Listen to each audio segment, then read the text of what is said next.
ketika seorang muslimah itu bekerja, maka itu seharusnya adalah untuk supaya kita lebih berharga di mata Allah gitu. Jadi semacam zidiah tambahan kita di mata Allah agar kita punya nilai plus lah di mata Allah.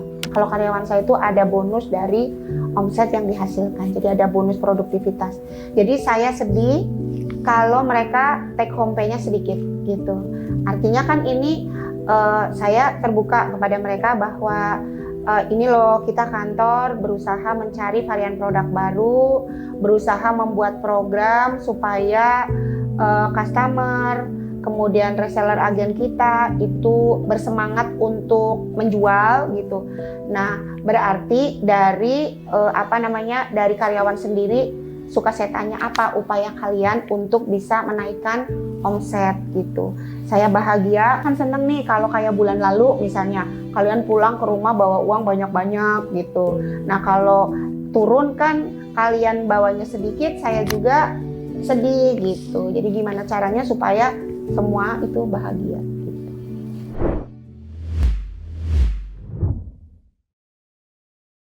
Bismillahirrahmanirrahim. Assalamualaikum warahmatullahi wabarakatuh. Alhamdulillah senang sekali bisa diberikan kesempatan lagi di podcast lewat jam kerja. Dan hari ini perkenalkan kembali, nama saya adalah Heni Setiawati. Saya adalah owner dari toko Haromaindet. Toko yang memberikan pelayanan kepada para tamu Allah untuk memberikan oleh-oleh buat orang-orang tersayangnya. Saya bisnis Haromaindet ini sebetulnya dirilis sudah 9 tahun yang lalu. Jadi ya sekitar tahun 2016 ya. Dimulai dari uang belanja yang diberikan oleh suami ya. Saya masih ingat jumlahnya Rp2.800.000. Ya betul, modal awalnya Rp2.800.000. Jadi Haromaindet ini memang kan ada Haromain Dates ya. Haromain itu 2 tanah haram, dates itu adalah kurma. Jadi kalau kita ngomongin kurma itu pasti yang paling nomor satunya adalah 2 tanah haram ini. Dan memang dari awal bisnis saya ini dimulainya adalah dari kurma. Jadi awalnya memang dari kurma gitu. Awalnya dari kurma, awalnya malah saya bukan kurma dari Haromain, awalnya kurma dari Mesir ya Pak ya.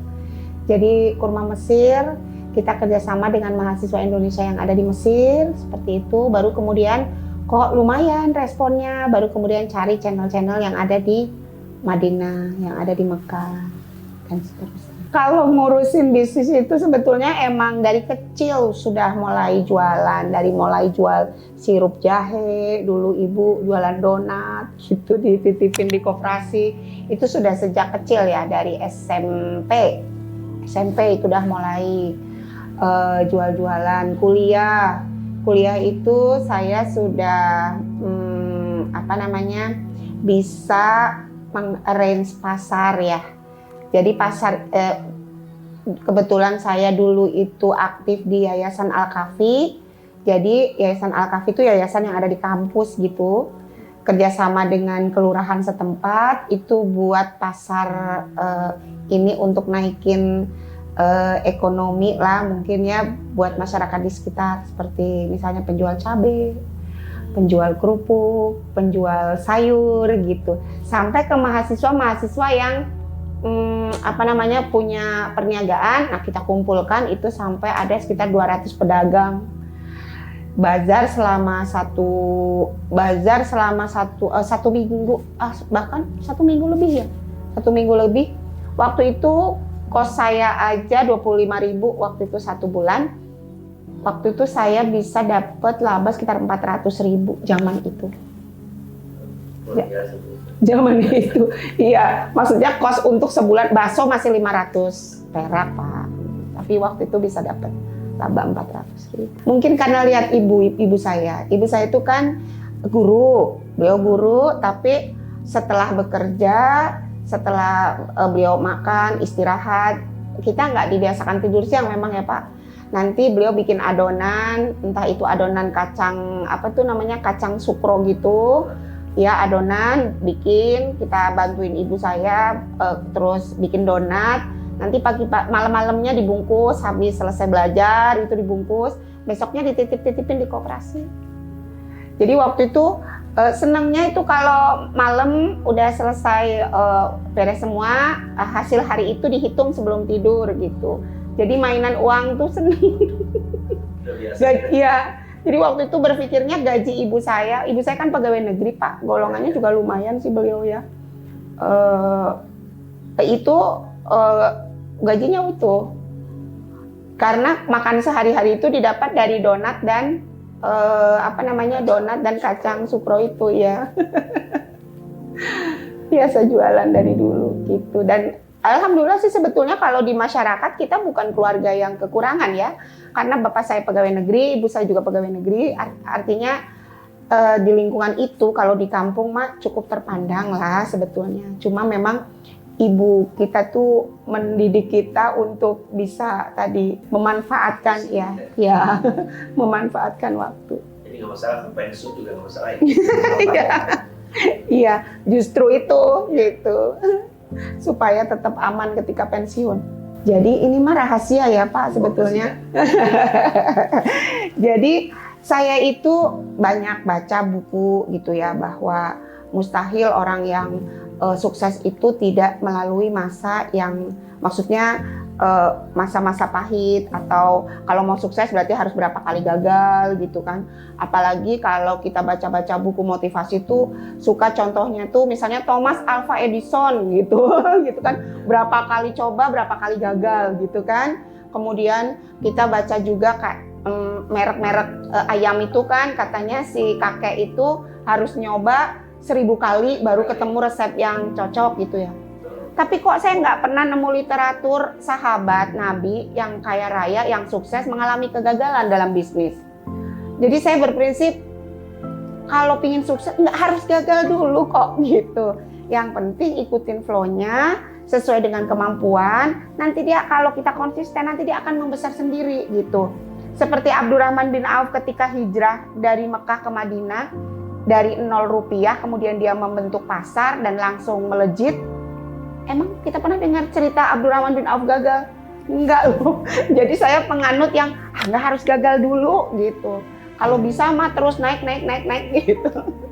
Seperti itu. Jadi ya kalau bukan dari para sahabat, orang-orang soleh yang kita contoh, siapa lagi yang kita contoh gitu.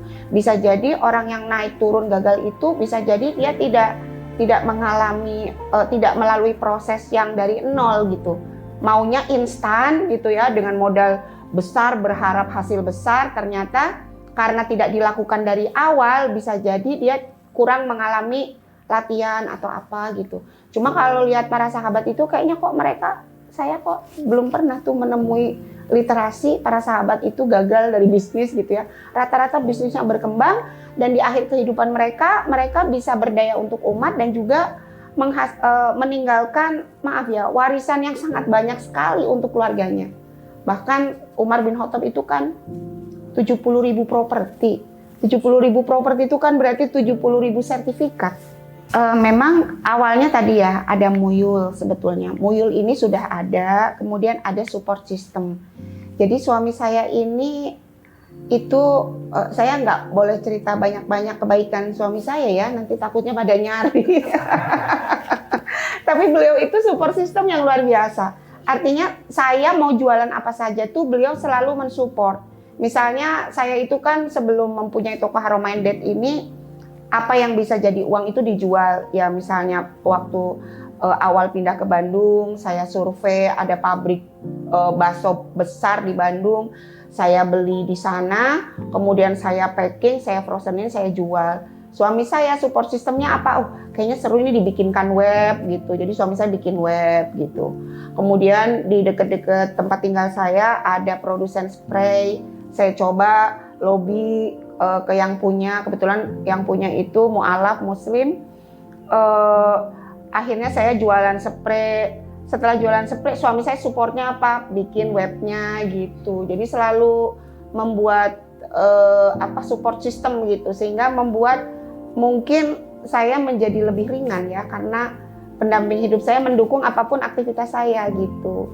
Termasuk di Harominded ini. Waktu itu suami saya pernah gini, begitu saya melakukan bisnis kurma, terus sepertinya kok menjanjikan, kata suami saya, awas ntar ganti lagi. Enggak kata saya gini, karena beliau tahu kalau ada sesuatu yang bisa bikin uang gitu ya, saya selalu nyari dan mengambil peluang itu. Jadi suami ngeledekin saya, wah ini nanti Umi mau ganti bisnis apa lagi nih setelah kurma? Enggak, ini mah kurma udah ini terakhir, kata saya gitu. Nah alhamdulillahnya jadi karena tadi, jadi kita kan sambil belajar sambil memahami diri juga. Ketika kita memahami diri kita, oh potensi saya itu adalah menyukai hal-hal yang baru gitu.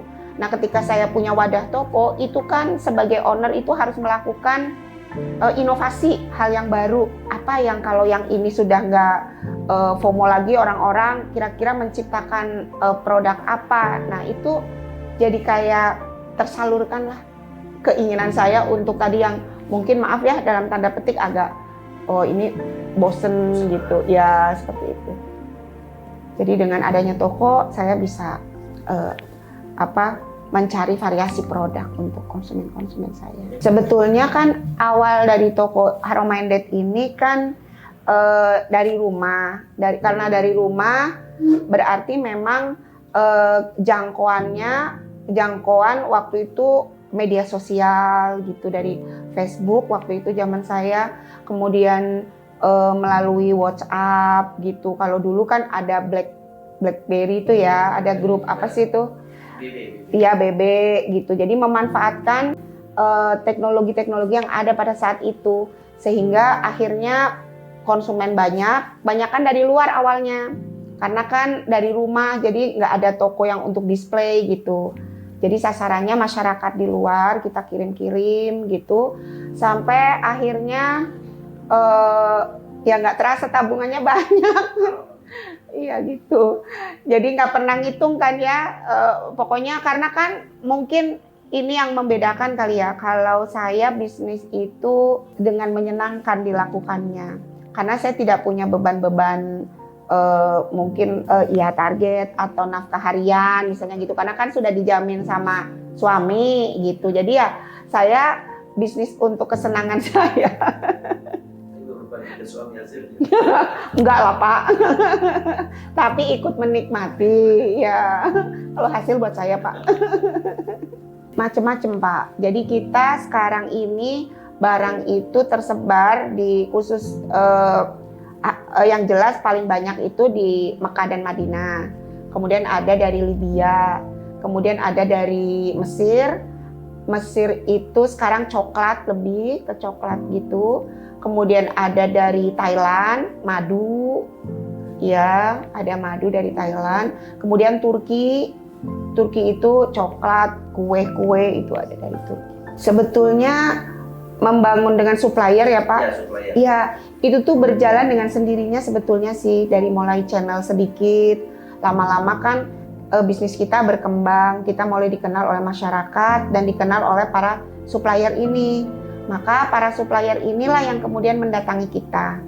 Mereka menawarkan konsinyasi biasanya. Biasanya mereka menaruh barang dulu, kemudian nanti mereka menjanjikan oh ini pembayaran lunak begitu. Cuma kita dari Harominded ini mengambil kebijakan 100% barang itu harus milik kita. Jadi kita barang itu 99% itu milik kita, sudah dibeli. 1%-nya itu milik ada Karami Taruna gitu ya. Ada pemuda-pemuda lah yang jual parfum, ya boleh nitip gitu.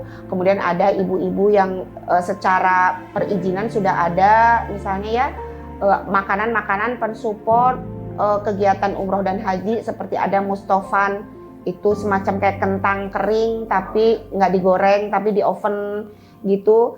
Lumayan juga, jadi ke masyarakat oke, nggak semuanya produk itu dari luar. Iya, kadang ada rugi gitu ya, terutama kalau kurma itu. Makanya kemudian kita mempunyai freezer yang sangat banyak sekali. Jumlah total freezer kita itu udah sampai 12 unit ya, mesin freezer gede-gede, termasuk di rumah juga masih ada freezer juga.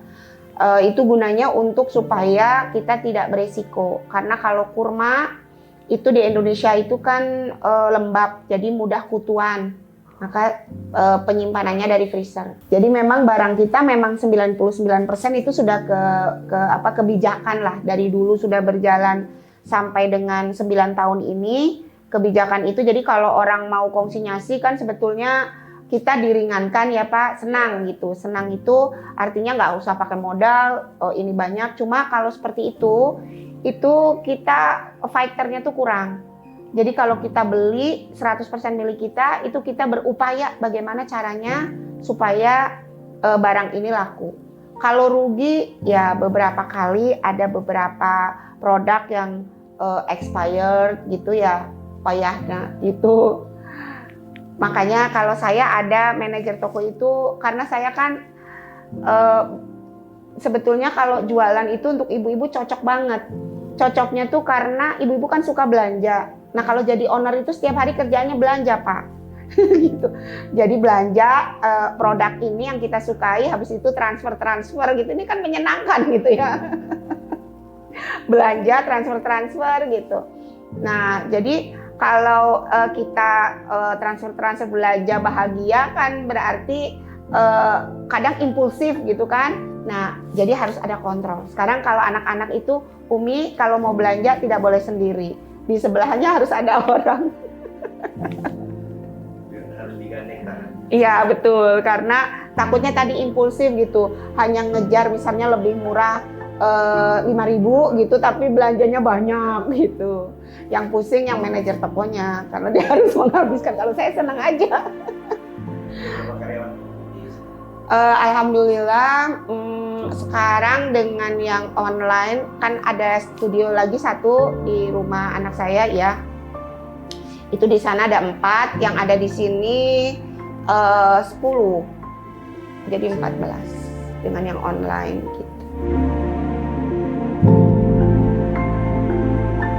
Naik turun dalam bisnis sebetulnya ya biasa. Cuma tadi ya saya nggak pingin disebut gagal lah ibaratnya ya, karena alhamdulillah sih progresnya bagus. Tapi kalau omsetnya naik turun pasti.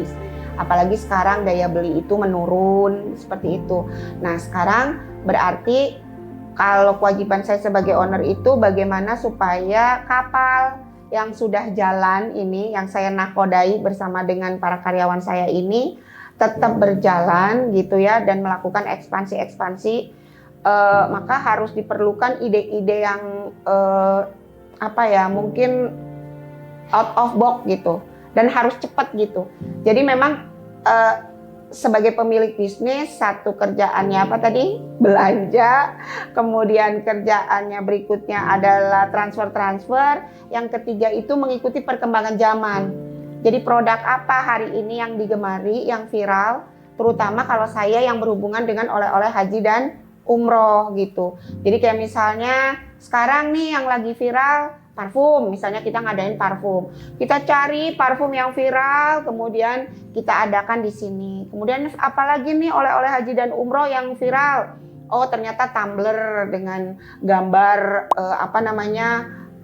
kota-kota masjid-masjid yang ada di 4 kota suci umat Islam, seperti tumbler gambar Hagia Sophia, gambar Masjid Nabawi, gambar Ka'bah, kemudian Al-Aqsa. Nah itu kita adakan, harus cepat gitu, harus langsung cari suppliernya, harus diadakan, langsung bikin formulasi harga dan kemudian kita launching gitu, sehingga ketika pas lagi turun naik lagi ada barang gitu.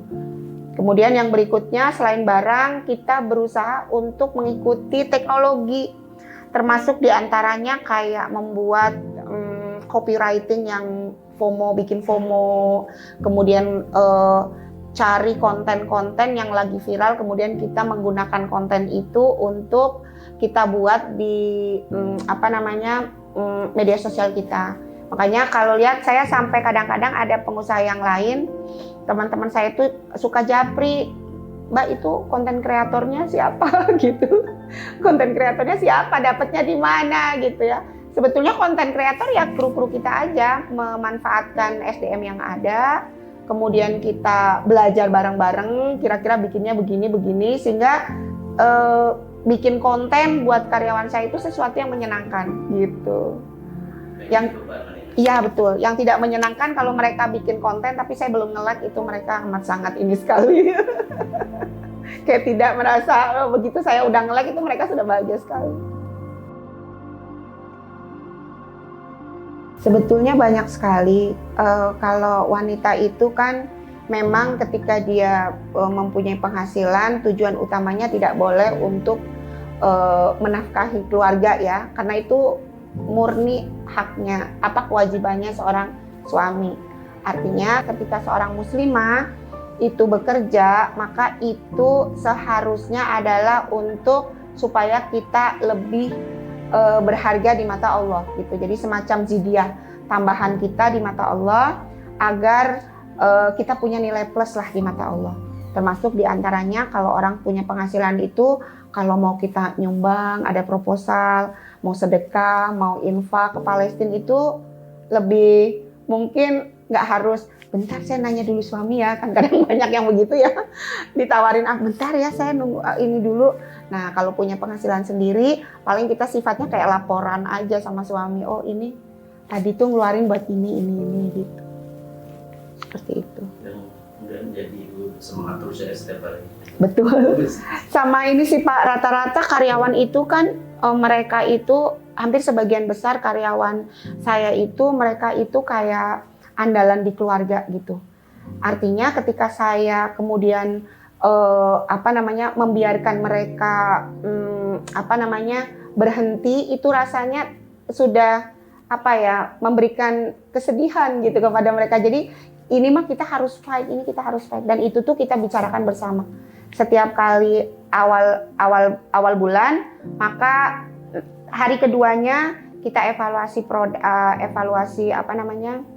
omset kita, kemudian bagaimana supaya kita menaikkan lagi itu ketika ada penurunan. Kemudian kita juga terus terang kepada karyawan bahwa ini kita mengalami penurunan, kalau kita seperti ini terus kita nggak akan bisa bertahan gitu. Jadi mereka punya daya juang lagi untuk bisa mencari terobosan-terobosan untuk bisa bertahan bahkan lebih gitu. Saudara dan memiliki bersama Pak, memiliki bersama, karena mereka kalau karyawan saya itu ada bonus dari omset yang dihasilkan, jadi ada bonus produktivitas. Ketika ternyata, jadi saya sedih kalau mereka take home pay-nya sedikit gitu. Artinya kan ini saya terbuka kepada mereka bahwa ini loh kita kantor berusaha mencari varian produk baru, berusaha membuat program supaya customer, kemudian reseller agen kita itu bersemangat untuk menjual gitu. Nah, berarti dari dari karyawan sendiri suka saya tanya apa upaya kalian untuk bisa menaikkan omset gitu. Saya bahagia kalau minimal kalian itu kan seneng nih, misalnya kan seneng nih kalau kayak bulan lalu misalnya kalian pulang ke rumah bawa uang banyak-banyak gitu. Nah kalau turun kan kalian bawanya sedikit, saya juga sedih gitu. Jadi gimana caranya supaya semua itu bahagia gitu.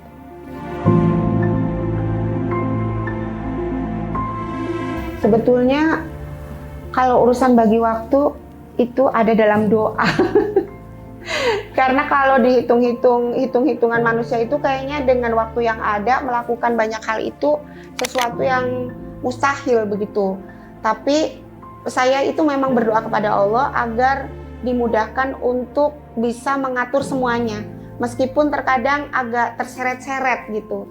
Artinya mungkin ada yang harus terlambat datang gitu. Itu bukan karena kita melambat-lambat gitu, tapi karena memang kadang ada faktor-faktor di luar keinginan kita, seperti keadaan jalan gitu, pembuatan gorong-gorong gitu kan bikin jalan itu penuh kan, jadi tidak tepat kedatangan, yang gitu-gitu sih kadang jadi beban. Jadi selalu disebut dalam doa agar tidak mengecewakan banyak orang seperti itu. Kalau waktu juga kadang butuh pengorbanan dari orang-orang yang di sekitar saya misalnya. Ketika saya kan suka ada kita achieve yang pingin kita capai lah. Termasuk di usia yang sudah tua ini, Saya juga bismillah gitu ngambil kuliah S2. Iya, dan jurusannya sampai sekarang saya juga masih berpikir kenapa saya berani mengambil jurusan ini gitu. Jadi saya mengambil ilmu hadis dan sementara saya tidak punya background agama. Jadi memang waktu untuk belajarnya lebih banyak. Jadi seperti mengejar bahasa Arabnya, mengejar baca kitabnya itu. Sehingga memang dibutuhkan pengertian orang-orang yang ada di sekitarnya. Karyawan-karyawan saya, anak-anak saya, keluarga, suami terutama, seperti itu.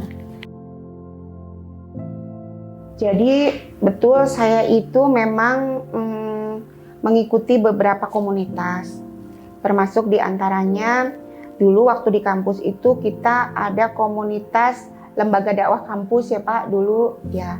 Nah dari lembaga dakwah kampus itulah kemudian kita kan dibentuk secara kepribadian mungkin ya.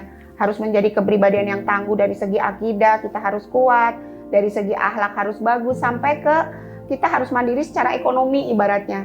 Jadi di lembaga dakwah kampus itu kita dididik untuk bisa menjadi pribadi yang bagus. Walaupun mungkin pada kenyataannya kita masih sangat jauh dengan yang ideal. Tapi saya rasa dakwah kampus inilah yang membentuk awal karakter berikutnya, sehingga kemudian kita berproses untuk mencapai seperti apa yang seharusnya mukmin itu capai gitu. Jadi dari lembaga dakwah kampus kalau saya, kemudian akhirnya kita berbaur dengan masyarakat, dengan mungkin komunitas untuk lebih memperkuat lagi gitu. Anak yang nomor 1 itu dulu juga sama seperti bapaknya, dia support system. Ya mau disuruh-suruh gitu ya, kemudian mau untuk gantian maintenance sistem yang berlaku di toko. Kemudian kalau sekarang kebetulan anak nomor 1 ini sudah berumah tangga dan pindah ke luar negeri, jadi nggak bisa bantu saya lagi. Kalau anak-anak yang perempuan, awalnya mereka tiap Sabtu Minggu itu punya jadwal untuk jaga toko gitu. Cuma karena kesibukan ya gimana lagi. Kalau buat muslimah yang ingin melakukan bisnis sebetulnya mulai dari yang kita sukai. Kalau kita suka, maka kita akan melakukannya dengan senang hati gitu. Jadi kalau misalnya sukanya menyulam, mulai bisnis dari sulaman. Yang sukanya memasak, mulai bisnis dari memasak gitu. Maka kita akan melakukannya dengan sukacita. Setelah itu mulailah dengan bertahap. Jadi jangan mau hasil yang cepat. Kalau hasil yang cepat itu artinya kita kurang pengalaman. Berarti kalau kurang pengalaman ketika ada sesuatu terjadi gangguan atau turbulensi dalam bisnis, kita nggak kuat gitu. Tapi kalau kita mulainya dari awal, kita kalaupun misalnya tidak berhasilnya sedikit gitu ya, pasti akan ada solusi yang lebih mudah dilakukan. Jadi jangan pernah bisnis itu dengan instan, segala sesuatunya harus berproses. Jadi yang ingin dikejar yang jelas saya ingin punya ilmu yang banyak supaya bisa sharing berbagi dengan generasi-generasi, karena kan usia saya semakin berlanjut gitu ya. Pinginnya mah ada generasi berikutnya dan saya bisa sharing ilmu saya kepada generasi berikutnya. Itu masih disiapkan dari sekarang. Kemudian pinginnya di usia yang sudah cukup ini, pingin minimal ada 20 negara yang harus saya kunjungi. Ada 20 negara yang harus dikunjungi bertahap gitu ya. Mudah-mudahan diberikan kesehatan, tapi itu impian karena setiap kali safar itu selalu ada insight yang baru dan terkagum-kagum dengan banyaknya hamba Allah di muka bumi ini yang bertakwa gitu ya. Jadi lingkungan kita, kalau kita semakin sering safar itu semakin terkagum-kagum, aduh kita mah bukan apa-apa gitu. Seperti itu. Terus apalagi ya, pingin inilah anak-anak juga meneruskan harapan orang tuanya, bisa berguna buat umat itu.